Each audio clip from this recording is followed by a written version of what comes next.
എല്ലാവർക്കും ഞങ്ങളുടെ ക്രിസ്തുമസ് പുതുവത്സര ആശംസകളെ ആദ്യം തന്നെ അറിയിക്കുകയാണ്.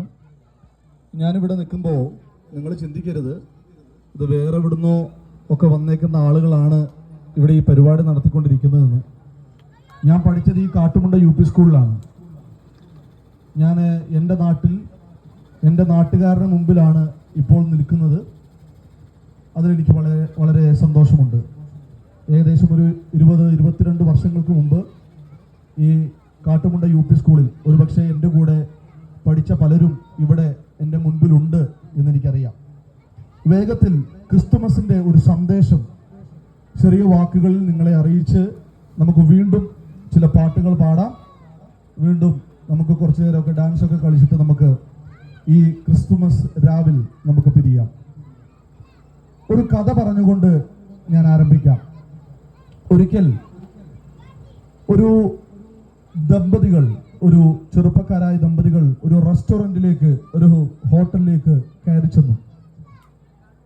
ചെന്നിട്ട് അവിടെയുള്ള ആളുകളോട് പറഞ്ഞു, ഞങ്ങൾ വെറുതെ ഒരു ഭക്ഷണം കഴിക്കുന്നതിന് വേണ്ടിയിട്ടല്ല വന്നത്.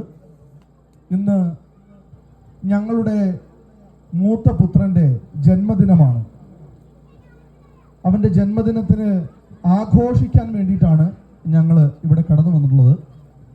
അപ്പോൾ ആ ഹോട്ടൽ അധികാരികൾ, അവിടുത്തെ ആളുകൾ അവർക്ക് വേണ്ടതായ എല്ലാ സൗകര്യങ്ങളും അവർ ചെയ്തു കൊടുത്തു.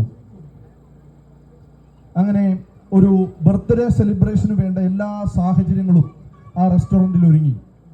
ഇതെല്ലാം റെഡിയായി കഴിഞ്ഞപ്പോൾ ഈ ഹോട്ടലിലെ ആളുകൾ, ഈ റെസ്റ്റോറൻറ്റിലെ ആളുകൾ ഈ മാതാപിതാക്കളുടെ അടുത്ത് വന്നിട്ട് ചോദിച്ചു, നിങ്ങളുടെ മകന്റെ ബർത്ത്ഡേ സെലിബ്രേഷന് വന്നതാണെന്നല്ലേ പറഞ്ഞത്, എന്നിട്ട് നിങ്ങളെ മാത്രമേ കാണുന്നുള്ളല്ലോ, മറ്റാരെയും കാണുന്നില്ല. അതുപോലെ തന്നെ ബർത്ത്ഡേ ബോയ്, നിങ്ങളുടെ ജന്മദിനം ആഘോഷിക്കുന്ന മകനെയും കാണുന്നില്ലല്ലോ എന്ന് പറഞ്ഞു.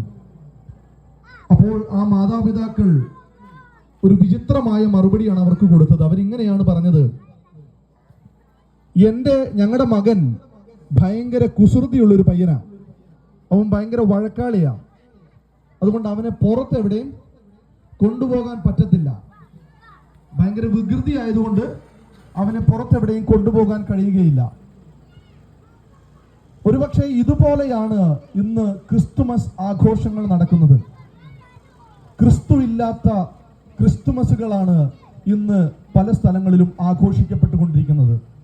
യഥാർത്ഥത്തിൽ എന്താണ് ക്രിസ്തുമസ്? നമ്മൾ പൊതുവെ കേൾക്കുന്നൊരു തലവാചകം ഇങ്ങനെയാണ്, Jesus Christ is the reason for the season. ഈ സീസണിന്റെ കാരണക്കാരൻ യേശുവാണ് എന്ന് നമ്മൾ പലപ്പോഴും കേൾക്കാറുണ്ട്. എന്നാൽ ഈ കാലഘട്ടങ്ങളിൽ കണ്ടുകൊണ്ടിരിക്കുന്ന ഒരു വസ്തുത എന്നുള്ളത്, യേശു ക്രിസ്തു ഈ സീസണിന്റെ കാരണക്കാരനായിരിക്കുമ്പോൾ തന്നെ യേശുവിനെ ഈ സീസണിൽ കാണുന്നേയില്ല. നമ്മൾ പലപ്പോഴും ക്രിസ്തുമസിൽ കാണുന്നത് സാന്റാക്ലോസിനെ കാണുന്നു, നല്ല കേക്കുകൾ കാണുന്നു, നല്ല ഭക്ഷണം, നല്ല ചോക്ലേറ്റ്സ്, അല്ലേ, നല്ല ആഘോഷങ്ങൾ നടക്കുന്നു, ഇതെല്ലാം നടക്കുന്നുണ്ട്. പക്ഷെ എന്നാൽ യഥാർത്ഥത്തിൽ ക്രിസ്തുമസിന്റെ സന്ദേശം എന്താണ്, അല്ലെങ്കിൽ ക്രിസ്തുമസിന്റെ സമ്മാനം എന്താണ് എന്ന് ചോദിച്ചാൽ, യഥാർത്ഥത്തിൽ ക്രിസ്തുമസിന്റെ സമ്മാനം ക്രിസ്തുവാണ്. ഒരുപക്ഷെ നിങ്ങളുടെ സ്കൂളിൽ പഠിക്കുന്ന കുഞ്ഞുങ്ങളൊക്കെ എന്നെ കേൾക്കുന്നുണ്ട്. കോളേജിലൊക്കെ നിങ്ങൾക്ക് ക്രിസ്തുമസ് ഫ്രണ്ട് ഉണ്ടാവും, അല്ലേ? Christmas friend. അപ്പൊ ക്രിസ്മസ് ഫ്രണ്ട് എന്താണ് ചെയ്യുക? നിങ്ങൾക്ക് സമ്മാനങ്ങൾ തരും, നിങ്ങൾ തിരികെയും സമ്മാനങ്ങൾ കൊടുക്കും. ഒരുപക്ഷെ നമ്മൾ ഈ ലോകത്തിൽ പണം കൊടുത്തു വാങ്ങാൻ കഴിയുന്ന 100-ഓ 500-നോ 1000-നോ ഒക്കെ മേടിക്കാൻ കഴിയുന്ന സമ്മാനങ്ങൾ നമ്മൾ മേടിച്ച് അങ്ങോട്ടും ഇങ്ങോട്ടുമൊക്കെ കൊടുക്കും. എന്നാൽ ഇന്ന് രാത്രിയിൽ ഈ ക്രിസ്തുമസ് ഈവിൽ ഞങ്ങൾ ഈ കുന്നുംപുറം ദേശത്ത് വന്നിരിക്കുന്നത് ഈ ലോകത്ത് നിങ്ങൾക്ക് മേടിക്കാൻ കിട്ടുന്ന 100-നോ 50-നോ 500-നോ 1000-നോ മേടിക്കാൻ കിട്ടുന്ന ഏതെങ്കിലും ഒരു സമ്മാനം നിങ്ങൾക്ക് തരാൻ വേണ്ടിയിട്ടല്ല ഞങ്ങൾ നിങ്ങളുടെ മുമ്പിലായിരിക്കുന്നത്. അത് ആർക്കും വില കൊടുത്ത് മേടിക്കുവാൻ കഴിയാത്ത യഥാർത്ഥ സമ്മാനമായ ക്രിസ്തുവിനെ നിങ്ങൾക്ക് സമ്മാനമായി നൽകുവാനാണ് ഇന്ന് ഞങ്ങൾ ഇവിടെ കടന്നു വന്നിരിക്കുന്നത്. ഈ ക്രിസ്തുമസിൽ യേശു എന്തിനാണ് വന്നത് എന്ന് നിങ്ങളോട് പറയാൻ ഞാൻ ആഗ്രഹിക്കുകയാണ്. ഈ ലോകം ഒരു പെർഫെക്റ്റ് ആയിട്ടുള്ള ലോകമായതുകൊണ്ടല്ല യേശു ഇവിടെ വന്നത്. ഈ ലോകം നല്ലതായതുകൊണ്ടല്ല യേശു വന്നത്. ഈ ലോകം നശിച്ചുകൊണ്ടിരിക്കുന്നത് കൊണ്ടും ഈ ലോകം ദുഷ്ടത ആയത് കൊണ്ടുമാണ് യേശു ഇവിടെ വന്നത്. ആ ദുഷ്ടത നിറഞ്ഞ ലോകത്തെ, പാപത്താൽ നിറയപ്പെട്ട ലോകത്തെ പാപത്തിൽ നിന്ന് രക്ഷിക്കുന്നതിന് വേണ്ടിയിട്ടാണ് യേശു ഈ ഭൂമിയിലേക്ക് വന്നത്. ബൈബിൾ ഇങ്ങനെ പറയുന്നു, വചനം ജഡമായി തീർന്നു, കൃപയും സത്യവും നിറഞ്ഞവനായി നമ്മുടെ ഇടയിൽ പാർത്തു. അതെ, യേശു ഒരു സാങ്കല്പമല്ല. യേശു ക്രിസ്തു ഒരു ചരിത്ര പുരുഷനാണ്. 2000 വർഷങ്ങൾക്ക് മുൻപ് പലസ്തീന്റെ പച്ചമണ്ണിൽ യേശു ക്രിസ്തു ഒരു കുഞ്ഞായി പിറന്നു. എന്നാൽ ആ യേശു ആ തൊട്ടിലിൽ, പശുത്തൊട്ടിലിൽ അവസാനിച്ചിരുന്നു എങ്കിൽ, അല്ലെങ്കിൽ യേശു ക്രിസ്തു നിങ്ങൾക്ക് എല്ലാവർക്കും അറിയാമെന്ന് ഞാൻ ചിന്തിക്കുകയാണ്, ഈ ലോകത്തിലായിരുന്നപ്പോൾ പല അത്ഭുതങ്ങൾ ചെയ്തു, അടയാളങ്ങൾ ചെയ്തു, മരിച്ചവരെ ഉയർത്തെഴുന്നേൽപ്പിച്ചു, ഇതെല്ലാം ചെയ്തു. അവസാനം യേശു കുരിശിൽ മരിച്ചു. യേശുവിനെ അടക്കം ചെയ്തു. എന്നാൽ യേശു ആ കല്ലറയിൽ അവസാനിച്ചിരുന്നു എങ്കിൽ ഞങ്ങൾ ഇന്ന് രാത്രി നിങ്ങളുടെ മുമ്പിൽ ഇങ്ങനെ വന്ന് നിൽക്കുകയില്ലായിരുന്നു. യേശു കല്ലറയിൽ അടക്കപ്പെട്ടുവെങ്കിലും 3-ാം ദിവസം ആ കല്ലറകളെ ഭേദിച്ചുകൊണ്ട് യേശു ഉയർത്തെഴുന്നേറ്റു. യേശു ഉയർത്തെഴുന്നേറ്റത് കൊണ്ടാണ് ഈ ക്രിസ്തുമസ് ഈവിൽ ഞങ്ങൾ നിങ്ങൾക്ക് മുൻപിൽ ആ സമ്മാനവുമായി എത്തിച്ചേർന്നിരിക്കുന്നത്. ക്രിസ്തുമസിന്റെ സമ്മാനം അത് ക്രിസ്തു മാത്രമാണ്, അത് മറ്റൊന്നുമല്ല. ഈ ലോകത്തിൽ എന്തിനു വേണ്ടി യേശു വന്നു, അല്ലെങ്കിൽ ലോകത്തിൽ എന്തു ചെയ്തു? നമുക്കറിയാം, ഈ ലോകം പാപത്താൽ നിറയപ്പെട്ടതാണ്. ഒരുപക്ഷെ പാപം എന്ന് പറഞ്ഞാൽ പലർക്കും മനസ്സിലാകുകയില്ല. അല്ലെങ്കിൽ എന്തുകൊണ്ടാണ് നമ്മുടെ ലോകത്ത് കോടതികൾ ഉള്ളത്? എന്തുകൊണ്ടാണ് നിയമപാലകരുള്ളത്? തെറ്റുകൾ സംഭവിക്കുമ്പോൾ, ക്രൈമുകൾ സംഭവിക്കുമ്പോൾ, ക്രിമിനൽ ആക്ടിവിറ്റീസ് നടക്കുമ്പോൾ അതിനെ കൺട്രോൾ ചെയ്യുന്നതിനാണ് പോലീസ് അധികാരികളുള്ളത്, കോടതിയുള്ളത്. അങ്ങനെയാണെങ്കിൽ ഈ ലോകത്ത് അതിന്റെ അർത്ഥം, അത് സൂചിപ്പിക്കുന്നത് ഈ ലോകത്തിൽ പാപമുണ്ട് എന്നുള്ളതാണ്. അതുകൊണ്ടാണല്ലോ ഭാര്യ ഭർത്താവിനെ കൊല്ലുന്നു, ഭർത്താവ് ഭാര്യയെ കൊല്ലുന്നു, അമ്മ കുഞ്ഞിനെ തലക്കടിച്ചു കൊല്ലുന്നു, ഇങ്ങനത്തെ കാര്യങ്ങളൊക്കെ നടക്കുന്നത്. ഇത് ഒരുപക്ഷെ ചില വർഷങ്ങൾക്ക് മുമ്പ് ഇന്ത്യയുടെ മറ്റ് സംസ്ഥാനങ്ങളിൽ നടന്നുകൊണ്ടിരുന്നതാണെങ്കിൽ ഇന്ന് അത് നമ്മുടെ കൊച്ചു കേരളത്തിൽ, ദൈവത്തിന്റെ സ്വന്തം നാട് എന്നറിയപ്പെടുന്ന കേരളത്തിലും ഇത് സംഭവിച്ചു കൊണ്ടിരിക്കുകയാണ്. എന്താണ് ഇതിന്റെ കാരണം? ഒരൊറ്റ കാരണമേ ഉള്ളൂ, പാപം. മനുഷ്യനെ ഭരിച്ചുകൊണ്ടിരിക്കുന്ന പാപമാണ് മനുഷ്യനെ തെറ്റിലേക്ക് നയിച്ചുകൊണ്ടിരിക്കുന്നത്. മദ്യം, മയക്കുമരുന്ന് പോലെയുള്ളതിന്റെ ഉപയോഗങ്ങൾ മനുഷ്യനെ വലിയ വലിയ പാപത്തിലേക്ക് തള്ളിയിട്ടുകൊണ്ടിരിക്കുകയാണ്. മദ്യം കഴിക്കാതെ, നമുക്കറിയാം, കൂലിപ്പണിക്കാരായ ആളുകൾ 1000 1200 രൂപ ദിവസം കിട്ടുന്ന കൂലിയിൽ നിന്ന് അതിന്റെ 1/4 ഭാഗവും മദ്യപിച്ചും സിഗരറ്റ് വലിച്ചും മറ്റ് പാൻ മസാല പോലെയുള്ള അല്ലെങ്കിൽ മറ്റ് ഡ്രഗ്സ് ഒക്കെ ഉപയോഗിച്ച് ബാക്കി തുച്ഛമായ കാശ് മാത്രമാണ് ഒരു ദിവസം അവർ വീട്ടിലേക്ക് ഭക്ഷണ സാധനങ്ങൾ മേടിക്കുന്നതിനായിട്ട് വരുന്നത്. ഒരു കയ്യിൽ പലവ്യഞ്ജനവും ഒരു കയ്യിൽ മത്തിയുമായൊക്കെ വീട്ടിലേക്ക് കയറി വരുന്ന പിതാക്കന്മാരുണ്ട്. അവർ വീട്ടിൽ കയറി വന്നാൽ എന്താണ് സംഭവിക്കുന്നത്? ഭാര്യയുമായി വഴക്കുണ്ടാകുന്നു, മക്കളുമായി വഴക്കുണ്ടാകുന്നു, സമാധാനമില്ലാത്ത അന്തരീക്ഷം എവിടെയും നിറയുകയാണ്. എന്താണ് ഇതിന്റെ എല്ലാം അൾട്ടിമേറ്റ് ആയിട്ടുള്ള റീസൺ?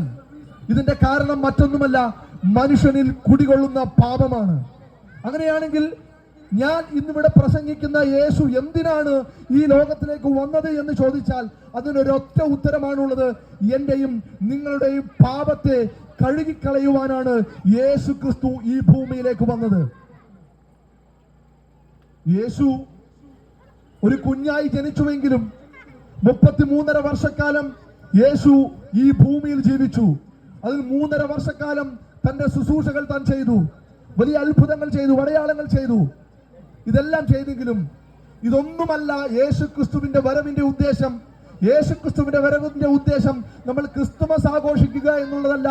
യേശുക്രിസ്തുവിന്റെ വരവിന്റെ ഉദ്ദേശം നമ്മൾ സമ്മാനങ്ങൾ കൈമാറുക എന്നുള്ളതല്ല. യേശുക്രിസ്തു ജനിച്ചതിന്റെ ഉദ്ദേശം നമ്മൾ കേക്ക് ഉണ്ടാക്കുക എന്നുള്ളതല്ല. യേശുക്രിസ്തുവിന്റെ വരവിന്റെ ഉദ്ദേശം നമ്മൾ നല്ല ഭക്ഷണം കഴിക്കുക എന്നുള്ളതല്ല.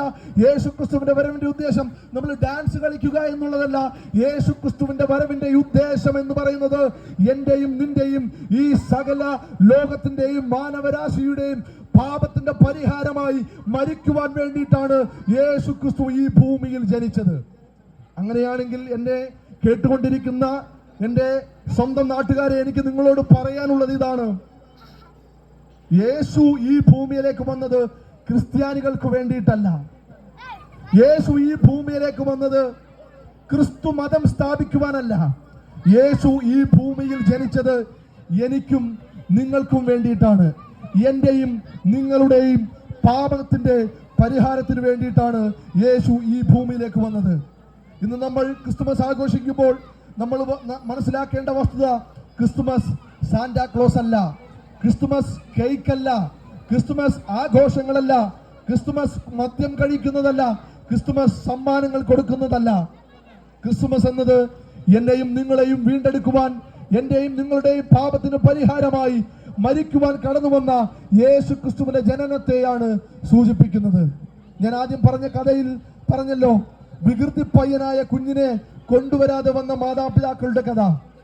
അങ്ങനെയാണെങ്കിൽ ഇന്നത്തെ പല ക്രിസ്തുമസ് ആഘോഷങ്ങളിലും നമ്മൾ കണ്ടുകൊണ്ടിരിക്കുന്നത് ക്രിസ്തു ഒഴിച്ച് ബാക്കി എല്ലാം ആഘോഷങ്ങളിലുണ്ട്.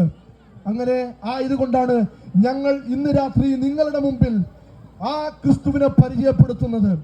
ആ യേശു ക്രിസ്തുവിലൂടെ അല്ലാതെ നിങ്ങളുടെ ജീവിതത്തിൽ ഒരു മനസമാധാനം ലഭിക്കുകയില്ല.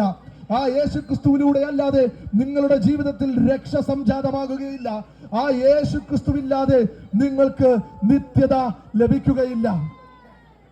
എനിക്കറിയില്ല നിങ്ങളിൽ എത്ര പേർ സ്വർഗമുണ്ട് എന്ന് വിശ്വസിക്കുന്നു, നരകമുണ്ട് എന്ന് വിശ്വസിക്കുന്നു.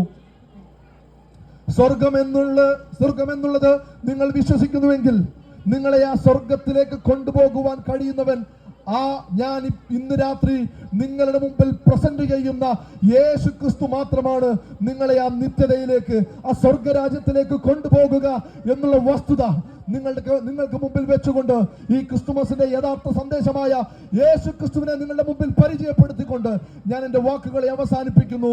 ദൈവം നിങ്ങളെ എല്ലാവരെയും അനുഗ്രഹിക്കട്ടെ. ഒരു പ്രാവശ്യം കൂടി അഗാപ്പെ ഗോസ്പൽ മിഷന്റെ പേരിലുള്ള എല്ലാ ക്രിസ്തുമസ് പുതുവത്സര ആശംസകളും അറിയിച്ചുകൊണ്ട് എന്റെ വാക്കുകൾ നിർത്തുന്നു.